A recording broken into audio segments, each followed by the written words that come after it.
یہ بھی ذمہ داری ہے. ناراض نہ ہوئیے. 100 لوگوں کو بٹھا کے پوچھیے کہ غسل جنابت کا طریقہ کیا ہے. آپ امید کرتے ہیں کہ 99 لوگ بتا دیں گے؟ آپ امید کرتے ہیں کہ اگر کسی کو بتائیں کہ یہ اللہ کے رسول صلی اللہ علیہ وسلم نے غسل جنابت کا طریقہ بتایا ہے، کیا تم اس کا اہتمام کرتے ہو یا پرواہ ہی نہیں کرتے؟ پاکیزگی اور طہارت امانت ہے. طہروا هذه الاجساد طہرکم اللہ. اپنے جسموں کو پاک صاف رکھا کرو، اللہ تمہیں پاکیزگیاں عطا کرے. شریعت بہت پاکیزہ ہے. آج کتنے لوگ ہیں جن پہ غسل فرض ہوتا ہے، کہتے ہیں کچھ نہیں ہوتا. کسی کو کیا پتا ہے؟ کسی کو تو نہیں پتا، لیکن تیرے مالک کو تو پتا ہے نا.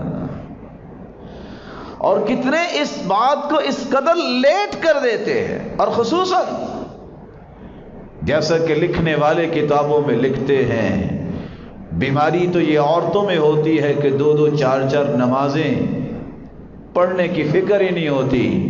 یہ مردوں میں بھی آگئی، کام بھی ہو رہے ہیں، اور بسا اوقات شرم و بشرمی مسجد میں بھی چلے جاتے ہیں اور غسل نہیں کیا ہوتا. یاد رہنا چاہیے اللہ کے رسول صلی اللہ علیہ وسلم نے فرمایا تھا غسل تو بڑی بات ہے، غسل جنابت تو بڑی بات ہے. ایک آدمی کو حکم ہوا کہ 100 کوڑے لگائے جائیں. فلم یزل یسأل ویدعو. سوال کرتا رہا، اللہ سے معافی مانگتا رہا. حکم ہوا کہ 1 کوڑا لگاؤ.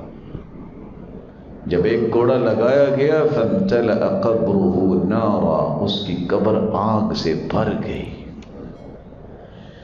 کہتا ہے علی ما جلدتمونی، تم مجھے کیوں مار رہے ہو؟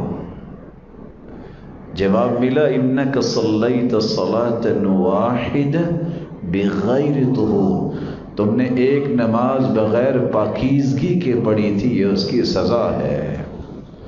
وَمَرَرْتَ بِمَظْلُومٍ فَلَمْ تَنْصُرْهُ، تیرے سامنے ظلم ہوتا اور تم گزر جاتے، تمہیں پرواہ ہی نہیں ہوتی.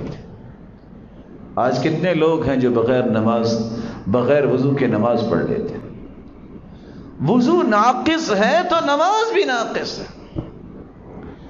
شریعت تو یہاں تک رہنمائی دیتی ہے، وضو ناقص اگر کر کے وہ کھڑا ہوتا ہے امام بھول جاتا ہے. وضو کو بنا کے کرو، اپنی طہارت اور پاکیزگی کا خیال کرو. کسی وقت بھی تمہیں اللہ سے ملاقات کرنے کا وقت آ گیا تو کیا اس طرح نجاستوں میں لتھڑے ہوئے اللہ سے ملو گے؟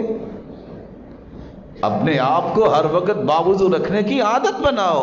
وہ کالے رنگ کے غلام کس قدر زمین پہ بلال چلتے اور جنت میں اس کے قدموں کی آہٹ سنائی دیتی، سبب کیا تھا؟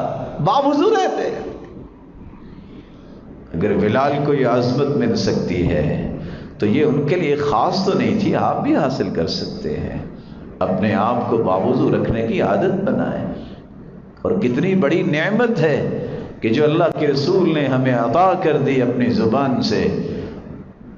فرمایا ما من عبد يبيت على ذكر طاهرا إلا بات معه في شعره ملك لا ينقلب ساعة من الليل إلا قال اللهم اغفر لعبدك فإنه بات طاهرا.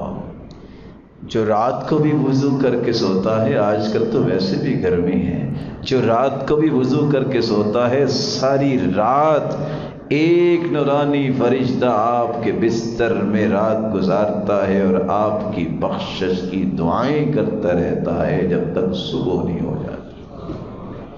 خوش قسمت بنیے، وہ نگرانی بھی کرتا ہے اور آپ کے لیے دعائیں بھی کرتا ہے.